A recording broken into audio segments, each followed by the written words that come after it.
Hello दोस्तों, तो स्वागत है आपका हमारे ऑनलाइन स्टडी चैनल पोआर स्टडी पॉइंट पर। तो दोस्तों, हमने रेलवे ग्रुप डी के लिए विज्ञान के 100 अति महत्वपूर्ण प्रश्नों के बारे में बात करेंगे जो आपके हर बार परीक्षा में रिपीट होते हैं। इसलिए हर प्रश्न को आप बारीकी समझें और ध्यानपूर्वक पढ़ें और वीडियो को आप जरा भी स्किप न करें क्योंकि वीडियो आपके लिए बहुत ही हेल्पफुल होने वाला है। तो चलो वीडियो को शुरू करते हैं। तो आपका पहला सवाल है, वास्तविक वस्तु का आभासी प्रतिबिंब बनता है। तो आपका उत्तर होगा समतल दर्पण से। ठीक है, समतल दर्पण से वास्तविक वस्तु का आभासी प्रतिबिंब बनता है। अगला देखते हैं। अगला सवाल है, वास्तविक वस्तु का हमेशा सीधा प्रतिबिंब बनाने वाला दर्पण होता है। तो कौन सा होता है? समतल एवं उत्तल। ठीक है, समतल एवं उत्तल है जो वास्तविक वस्तु का हमेशा सीधा प्रतिबिंब बनाने वाला दर्पण होता है। अगला देखते हैं। अगला सवाल है, वास्तविक प्रतिबिंब की प्रकृति कैसी होती है? तो आपको याद रखना है, वो होती है उल्टी या उल्टा। ठीक है, वास्तविक प्रतिबिंब की प्रकृति कैसी होती है? उल्टी होती है। अगला देखते हैं। अगला सवाल है, वस्तु से छोटा प्रतिबिंब बनाता है। वस्तु से छोटा प्रतिबिंब बनाता है। तो कौन बनाता है? उत्तल दर्पण और अवतल दर्पण। ठीक है, उत्तल दर्पण और अवतल दर्पण है जो वस्तु से छोटा प्रतिबिंब बनाता है। अगला देखते हैं। अगला सवाल है, प्रकाश के परावर्तन के नियम के अनुसार आपतन कोण परावर्तन कोण के बराबर है। आपतन कोण परावर्तन कोण के बराबर है। यह किस नियम के अनुसार है? प्रकाश के परावर्तन नियम के अनुसार है। क्या? आपतन कोण और परावर्तन कोण के बराबर है। ठीक है, आपतन कोण है जो परावर्तन कोण के बराबर है। अगला देखते हैं। अगला सवाल है, समतल दर्पण द्वारा बना प्रतिबिंब सदा होता है। कैसा? सीधा और आभासी होता है। ठीक है, समतल दर्पण द्वारा बना प्रतिबिंब सदा कैसा होता है? सीधा और आभासी होता है। अगला देखते हैं। अगला सवाल है, आंख में प्रवेश करने वाले प्रकाश की मात्रा को नियंत्रित करता है। तो कौन करता है नियंत्रित? परितारिका। ठीक है, परितारिका है जो आंख में प्रवेश करने वाले प्रकाश की मात्रा को नियंत्रित करता है। अगला देखते हैं। अगला सवाल है, सूर्योदय और एवं सूर्यास्त के समय सूर्य दिखता है। तो कैसा दिखता है? चपटा दिखता है। ठीक है, सूर्य कैसा दिखता है? चपटा। कब? सूर्योदय एवं सूर्यास्त के समय। अगला देखते हैं। तो अगला सवाल है, यदि दर्पण में बना प्रतिबिंब हमेशा सीधा आकार में वस्तु के बराबर है तो दर्पण है। तो दर्पण कैसा है? समतल है। ठीक है, यदि दर्पण में बना प्रतिबिंब हमेशा सीधा आकार में वस्तु के बराबर है तो दर्पण कैसा होगा? समतल। अगला देखते हैं। अगला सवाल है, समतल दर्पण के द्वारा बना प्रतिबिंब होता है। तो कैसा होता है? काल्पनिक। ठीक है, समतल दर्पण के द्वारा बना प्रतिबिंब कैसा होता है? तो आपको याद रखना है, काल्पनिक होता है। अगला देखते हैं। अगला सवाल है, निम्न में से कौन सा पदार्थ लेंस के लिए प्रयुक्त नहीं किया जा सकता है? तो आपको याद रखना है, वो है मिट्टी। ठीक है, निम्न में से कौन सा पदार्थ लेंस के लिए प्रयुक्त नहीं किया जा सकता है? तो कौन सा पदार्थ है? मिट्टी के लिए लेंस का प्रयोग नहीं किया जा सकता है। ठीक है, अगला देखते हैं। अगला सवाल है, उत्तल लेंस की क्षमता होती है। तो कैसी होती है? धनात्मक। ठीक है, उत्तल लेंस की क्षमता कैसी होती है? धनात्मक होती है। अगला देखते हैं। अगला सवाल है, लेंस की क्षमता का एसआई मात्रक होता है। तो आपको याद रखना है, वो होता है डियोप्टर। ठीक है, डियोप्टर है जो लेंस की क्षमता का एसआई मात्रक होता है। कौन? डियोप्टर। अगला देखते हैं। अगला सवाल है, पानी से भरी बाल्टी की गहराई कम दिखती है, इसका कारण है। तो इसका क्या कारण है? अपवर्तन। ठीक है, पानी से भरी बाल्टी की गहराई कम दिखती है, इसका कारण क्या है? तो आपको याद रखना है, अपवर्तन है इसका कारण। ठीक है, अगला सवाल है, पानी में डाली हुई छड़ी टेढ़ी दिखती है, इसका कारण है। ठीक है, इसका क्या कारण है? अपवर्तन। ठीक है, पानी में डाली हुई छड़ी टेढ़ी दिखती है, इसका क्या कारण है? तो आपको याद रखना है, इसका कारण है अपवर्तन। अगला देखते हैं। अगला सवाल है, दर्पण की चौड़ाई को दर्पण का कहा जाता है। क्या कहा जाता है? द्वारक। ठीक है, दर्पण की चौड़ाई को दर्पण का कहा जाता है। क्या? द्वारक कहा जाता है। अगला देखते हैं। अगला सवाल है, सोलर कुकर में प्रयोग किए जाते हैं। तो क्या प्रयोग किए जाते हैं? अवतल दर्पण प्रयोग किए जाते हैं। किसमें? सोलर कुकर में। अगला देखते हैं। अगला सवाल है, रोगियों के नाक, कान, गले आदि की जांच के लिए डॉक्टर प्रयोग करते हैं, तो क्या प्रयोग करते हैं? अवतल दर्पण। ठीक है, रोगियों के नाक, कान, गले आदि की जांच के लिए डॉक्टर क्या प्रयोग करते हैं? तो आपको याद रखना है अवतल दर्पण का प्रयोग करते हैं। अगला देखते हैं। अगला सवाल है, हीरा का अपवर्तनांक है, हीरा का अपवर्तनांक है तो कितना है? 2.42 है, 2.42 है क्या हीरा का अपवर्तनांक। अगला देखते हैं। अगला सवाल है, मोटर गाड़ी के चालक के सामने लगा रहता है, मोटर गाड़ी के चालक के सामने लगा रहता है, क्या लगा रहता है? उत्तल दर्पण। ठीक है, कौन सा दर्पण लगा रहता है? तो आपको याद रखना है उत्तल दर्पण लगा रहता है। अगला देखते हैं। अगला सवाल है, टॉर्च से किस प्रकार के प्रकाश पुंज की प्राप्ति होती है? तो आपको याद रखना है सश्रंत प्रकाश पुंज। ठीक है, सश्रंत प्रकाश पुंज की प्राप्ति होती है टॉर्च से। ठीक है, अगला देखते हैं। अगला सवाल है, सामान्य नेत्र की रेटिना पर बनने वाला प्रतिबिंब होता है, सामान्य नेत्र की रेटिना पर बनने वाला प्रतिबिंब होता है तो कैसा होता है प्रतिबिंब? वास्तविक और उल्टा होता है। ठीक है, वास्तविक और उल्टा होता है। अगला देखते हैं। तो अगला सवाल है, नेत्र लेंस में समायोजन की क्रिया होती है, नेत्र लेंस में समायोजन की क्रिया होती है सिलियरी पेशियों द्वारा। ठीक है, सिलियरी पेशियों द्वारा नेत्र लेंस में समायोजन की क्रिया होती है। अगला देखते हैं। अगला सवाल है, किसी नेत्र का निकट बिंदु है, किसी नेत्र का निकट बिंदु है तो कितना है? 25 सेंटीमीटर। ठीक है, किसी नेत्र का निकट बिंदु कितना है? 25 सेंटीमीटर है। अगला देखते हैं। अगला सवाल है, आंख की पुतली किस प्रकार कार्य करती है, आंख की पुतली किस प्रकार कार्य करती है? तो आपको याद रखना है परिवर्ती द्वारक की भांति। ठीक है, परिवर्ती द्वारक की भांति आंख की पुतली काम करती है या कार्य करती है। अगला देखते हैं। अगला सवाल है, सामान्य मानव नेत्र का दूर बिंदु होता है, सामान्य मानव नेत्र का दूर बिंदु होता है तो आपको याद रखना है अनंत पर होता है। ठीक है, सामान्य मानव नेत्र का दूर बिंदु कितना होता है? अनंत पर होता है। ठीक है, अगला देखते हैं। अगला सवाल है, सिनेमा के पर्दे पर किस प्रकार का प्रतिबिंब बनता है, सिनेमा के पर्दे पर किस प्रकार का प्रतिबिंब बनता है? तो आपको याद रखना है वास्तविक प्रतिबिंब बनता है। ठीक है, कहाँ पर? सिनेमा के पर्दे पर। अगला देखते हैं। अगला सवाल है, कौन रंग है जिसका खतरे के सिग्नल में उपयोग होता है, कौन सा रंग है जिसका खतरे के सिग्नल में उपयोग होता है? तो आपको याद रखना है वो है लाल रंग। ठीक है, लाल रंग है जो खतरे का सिग्नल है। ठीक है, अगला देखते हैं। अगला सवाल है, किलोवाट घंटा मात्रक है, किलोवाट घंटा मात्रक है तो किसका है? ऊर्जा का। ठीक है, कौन? किलोवाट मात्रक है किसका? किलोवाट घंटा मात्रक है किसका? ऊर्जा का मात्रक है। अगला देखते हैं। अगला सवाल है, विद्युत बल्ब का फिलामेंट होता है, विद्युत बल्ब का फिलामेंट होता है, कौन होता है? टंगस्टन का। सॉरी, विद्युत बल्ब का फिलामेंट किसका बना होता है? टंगस्टन का बना होता है। ठीक है, अगला देखते हैं।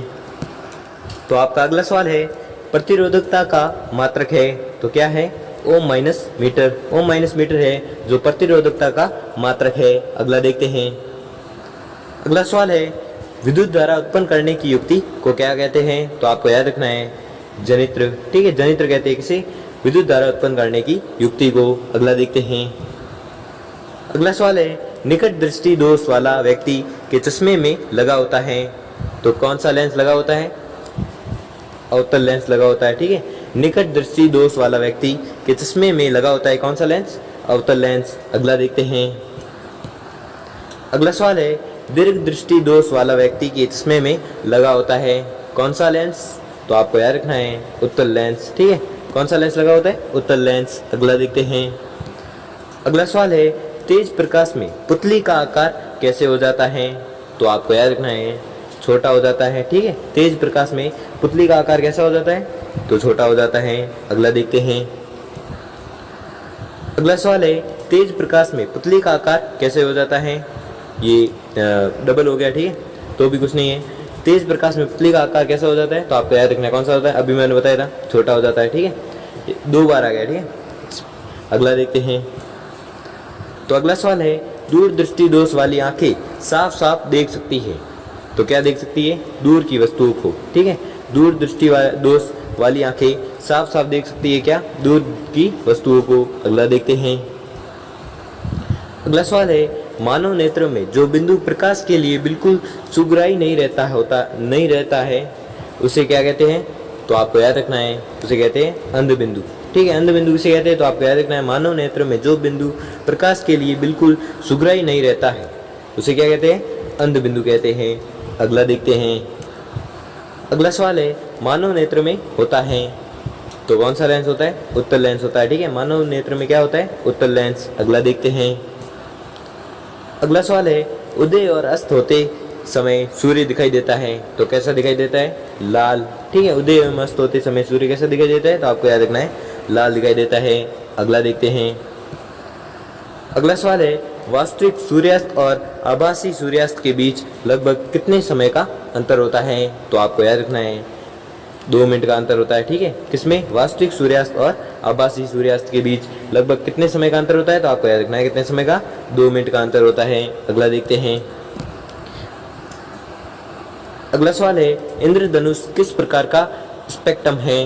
तो आपको याद रखना है, प्राकृतिक स्पेक्ट्रम। ठीक है, इंद्रधनुष किस प्रकार का स्पेक्ट्रम है? तो आपको याद रखना है कौन सा? प्राकृतिक स्पेक्ट्रम। अगला देखते हैं। अगला सवाल है, अत्यधिक ऊंचाई पर आकाश में वायुयान में सफर करने पर आकाश का रंग कैसा दिखता है? तो आपको याद रखना है, काला दिखता है। ठीक है, अत्यधिक ऊंचाई पर आकाश में वायुयान में सफर करने पर आकाश का रंग कैसा दिखाई देता है? तो आपको याद रखना है, कैसा दिखाई देता है? काला दिखाई देता है। अगला देखते हैं। तो अगला सवाल है, किसी वस्तु का प्रतिबिंब आंख के जिस भाग पर पड़ता है वह है रेटिना। ठीक है, किसी वस्तु का प्रतिबिंब आंख के जिस भाग पर पड़ता है वह कौन से भाग पर पड़ता है? रेटिना पर पड़ता है। ठीक है, अगला देखते हैं। तो अगला सवाल है, चुंबकीय क्षेत्र का मात्रक होता है, चुंबकीय क्षेत्र का मात्रक होता है टेस्ला। ठीक है, चुंबकीय क्षेत्र का मात्रक कौन होता है? टेस्ला होता है। अगला देखते हैं। अगला सवाल है, डायनेमो से किस प्रकार की धारा प्राप्त होती है? तो आपको याद रखना है, दिष्ट धारा प्राप्त होती है। किससे? डायनेमो से। अगला देखते हैं। अगला सवाल है, व्यावसायिक मोटरों में किस प्रकार के चुंबक का उपयोग होता है? व्यावसायिक मोटरों में किस प्रकार के चुंबक का उपयोग होता है? तो आपको याद रखना है, विद्युत चुंबक का उपयोग होता है। ठीक है, अगला देखते हैं। अगला सवाल है, मानव के वे 2 महत्वपूर्ण भाग कौन से हैं जिनमें चुंबकीय क्षेत्र का उत्पन्न होना अनिवार्य है? तो आपको याद रखना है, वह है हृदय तथा मस्तिष्क। हृदय तथा मस्तिष्क वे 2 महत्वपूर्ण भाग हैं जिनमें चुंबकीय क्षेत्र का उत्पन्न होना अनिवार्य है। अगला देखते हैं। अगला सवाल है, विद्युत चुंबक बनाने के लिए प्राय किस पदार्थ के छड़ का उपयोग होता है? तो आपको याद रखना है, नरम लोहे का। ठीक है, विद्युत चुंबक बनाने के लिए प्राय किस पदार्थ के छड़ का उपयोग होता है? तो आपको याद रखना है, नरम लोहे का उपयोग होता है। अगला देखते हैं। अगला सवाल है, विद्युत चुंबकीय प्रेरण की खोज किसने की थी? विद्युत चुंबकीय प्रेरण की खोज किसने की थी? तो आपको याद रखना है, फैराडे ने की थी। क्या की थी? विद्युत चुंबकीय प्रेरण की खोज की थी। अगला देखते हैं। अगला सवाल है, नाभिकीय ऊर्जा प्राप्त करने हेतु आवश्यक है? तो आपका उत्तर होगा यूरेनियम। ठीक है, ठीक है, नाभिकीय ऊर्जा प्राप्त करने हेतु आवश्यक क्या है? यूरेनियम आवश्यक है। अगला देखते हैं। अगला सवाल है, शारीरिक कार्यों को करने के लिए किस प्रकार की ऊर्जा का उपयोग किया जाता है? तो आपको याद रखना है, पेशीय ऊर्जा का उपयोग किया जाता है। ठीक है, कौन से कार्यों को करने के लिए? शारीरिक कार्यों को करने के लिए। कौन सी ऊर्जा? पेशीय ऊर्जा। अगला देखते हैं। तो अगला सवाल है, ऊर्जा के सभी रूप में अनंत स्रोत किसे माना जाता है?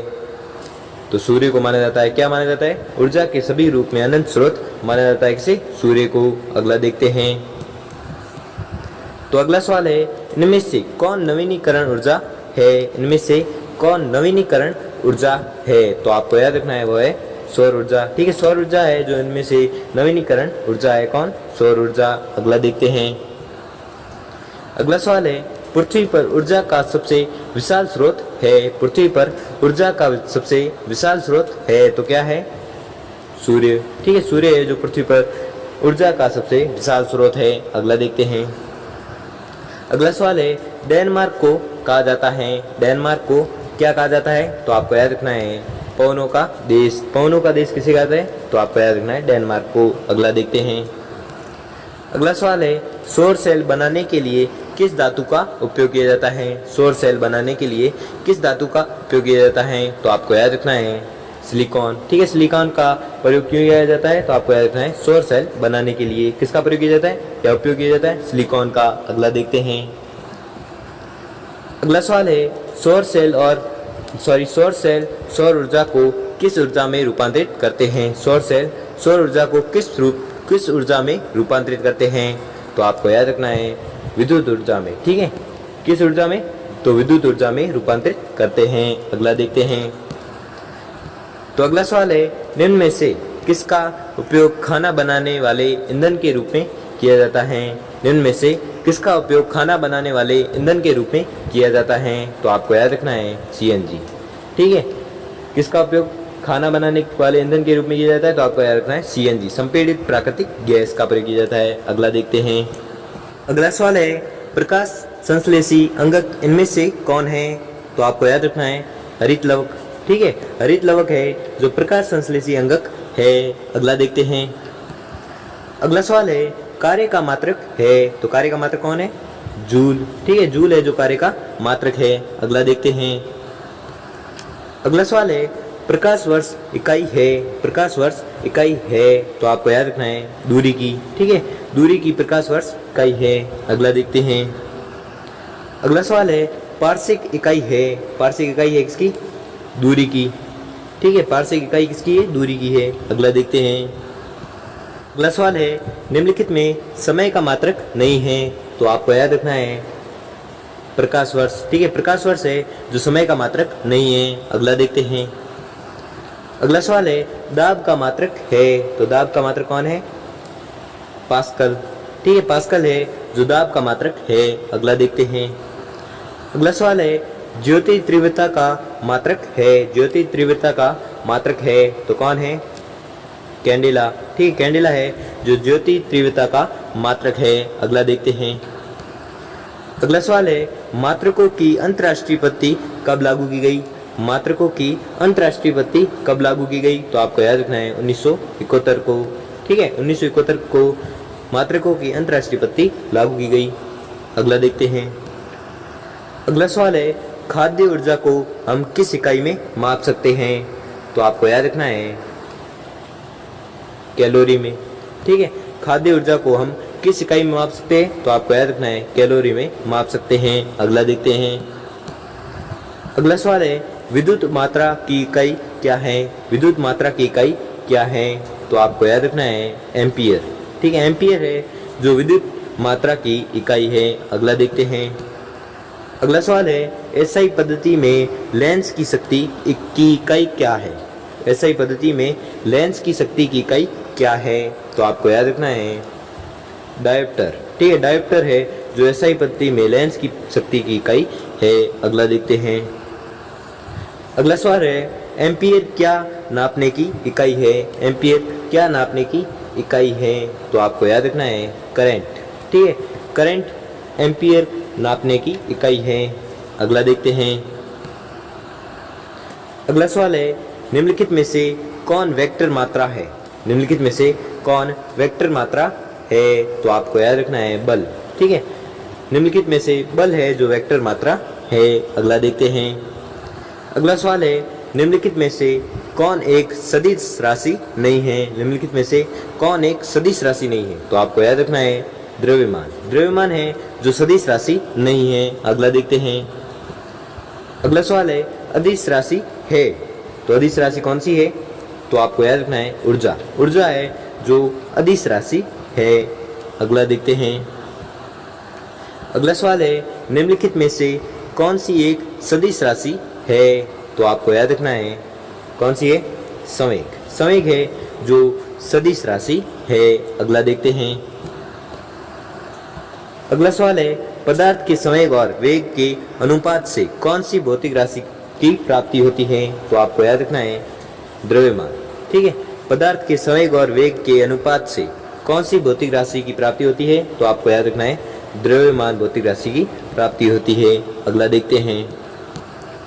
अगला सवाल है, रॉकेट किसके सिद्धांत पर कार्य करता है? रॉकेट किसके सिद्धांत पर कार्य करता है? तो आपको याद रखना है संवेग संरक्षण के। ठीक है, रॉकेट संवेग संरक्षण के सिद्धांत पर कार्य करता है।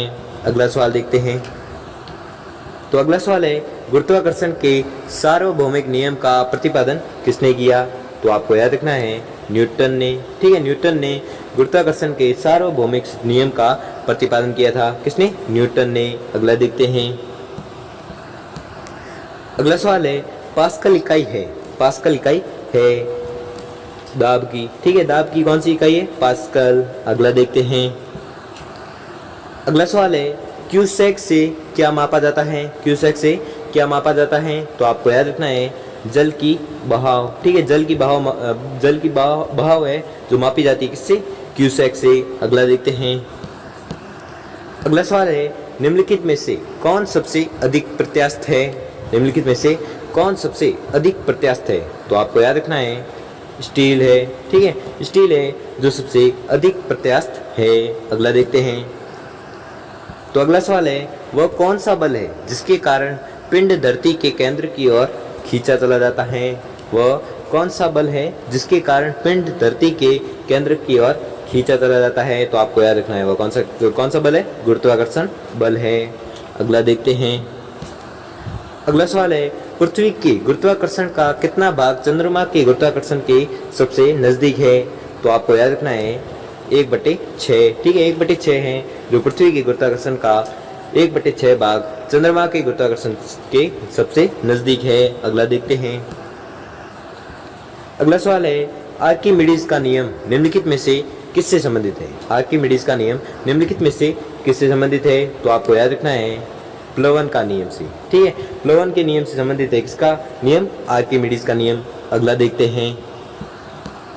अगला सवाल है, श्यानता की इकाई है, श्यानता की इकाई है तो क्या इकाई है?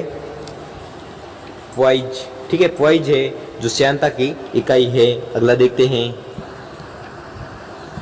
अगला सवाल है, दूध से क्रीम निकालने में कौन सा बल लगता है? दूध से क्रीम निकालने में कौन सा बल लगता है? तो आपको याद रखना है अपकेंद्रीय बल लगता है। ठीक है, अपकेंद्रीय बल किसमें लगता है? दूध से क्रीम निकालने में। ठीक है, कौन सा बल? अपकेंद्रीय बल। अगला देखते हैं। अगला सवाल है, चाबी भरी घड़ी में कौन सी ऊर्जा होती है? चाबी भरी घड़ी में कौन सी ऊर्जा होती है? तो आपको याद रखना है स्थितिज ऊर्जा। ठीक है, स्थितिज ऊर्जा किसमें होती है? चाबी भरी घड़ी में। ठीक है, चाबी भरी घड़ी में कौन सी ऊर्जा? स्थितिज ऊर्जा। अगला देखते हैं। अगला सवाल है, सूर्य की ऊर्जा उत्पन्न होती है, सूर्य की ऊर्जा उत्पन्न होती है तो आपको याद रखना है नाभिकीय संलयन द्वारा। नाभिकीय संलयन द्वारा सूर्य की ऊर्जा उत्पन्न होती है। अगला देखते हैं।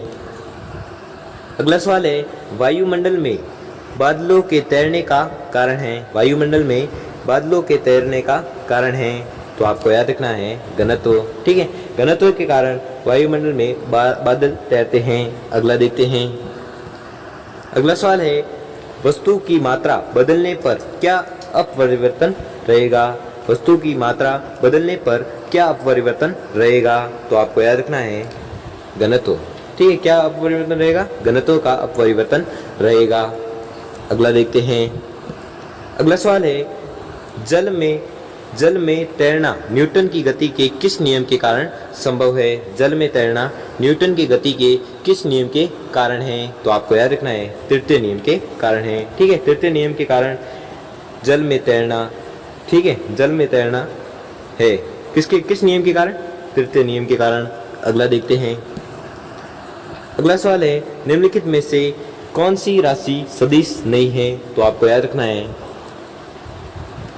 कौन सी राशि? आयतन। ठीक है, आयतन है जो सदिश नहीं है। अगला देखते हैं। अगला सवाल है, एंगस्ट्रम क्या मापता है? एंगस्ट्रम क्या मापता है? तो आपको याद रखना है तरंग दैर्ध्य। ठीक है, तरंग दैर्ध्य है जो तरंग दैर्ध्य को एंगस्ट्रम मापता है। ठीक है, अगला देखते हैं। अगला सवाल है, किस वैज्ञानिक ने सर्वप्रथम बर्फ के 2 टुकड़ों को आपस में घिसकर पिघला दिया? तो आपको याद रखना है वह था डेवी। ठीक है, डेवी ने सर्वप्रथम बर्फ के 2 टुकड़ों को आपस में घिसकर पिघला दिया था। अगला देखते हैं। ऊष्मा एक प्रकार की ऊर्जा है जिसे कार्य में बदला जा सकता है। इसका प्रत्यक्ष प्रमाण सबसे पहले किसने दिया? तो आपको याद रखना है रॉमफोर्ड ने। ठीक है, रॉमफोर्ड ने पहले प्रमाण दिया था। क्या दिया था? ऊष्मा एक प्रकार की ऊर्जा है जिसे कार्य में बदला जा सकता है। इसका प्रत्यक्ष प्रमाण सबसे पहले रॉमफोर्ड ने दिया। अगला सवाल है, लोहे की सुई पानी की सतह पर तैरती है, इस परिघटना का कारण क्या है? तो आपको याद रखना है पृष्ठ तनाव। ठीक है, लोहे की सुई पानी की सतह पर तैरती है, इस परिघटना का कारण है क्या है? पृष्ठ तनाव। अगला देखते हैं। अगला सवाल है, निम्नलिखित में से किस द्रव का घनत्व सबसे कम है? निम्नलिखित में से किस द्रव का घनत्व सबसे कम है? तो आपको याद रखना है पेट्रोल द्रव का। ठीक है, पेट्रोल द्रव का घनत्व सबसे कम है। अगला देखते हैं। अगला सवाल है, एक हॉर्स पावर कितने वॉट के बराबर होता है? तो आपको याद रखना है कितना होता है? 786 वॉट। ठीक है, 746 वॉट, 46 वॉट सॉरी, 746 वॉट के बराबर होता है एक हॉर्स पावर। ठीक है, एक हॉर्स पावर 746 वॉट के बराबर होता है। अगला देखते हैं। अगला सवाल है, बर्नौली प्रमेय आधारित है। बर्नौली प्रमेय आधारित है तो किस पर आधारित है? ऊर्जा संरक्षण पर। ठीक है, ऊर्जा संरक्षण पर बर्नौली प्रमेय आधारित है। अगला देखते हैं। अगला सवाल है, बर्फ पर दाब बढ़ाने से उसका गलनांक क्या होगा? बर्फ पर दाब बढ़ाने से उसका गलनांक क्या होगा? तो आपको याद रखना है घट जाएगा। ठीक है, तो दोस्तों आपने 100 में से कितने प्रश्न सही किए हैं वो हमें जल्दी से जल्दी कमेंट करके जरूर बताएं। और अगर आपको वीडियो थोड़ा सा भी अच्छा लगा, आपके लिए थोड़ा सा भी हेल्पफुल साबित हुआ, तो वीडियो को लाइक और चैनल को सब्सक्राइब कर लीजिए और नोटिफिकेशन बेल को भी ऑन कर लीजिए, जिससे कि आपकी अगले पार्ट की नोटिफिकेशन आपको मिल जाएगी। ठीक है, तो धन्यवाद।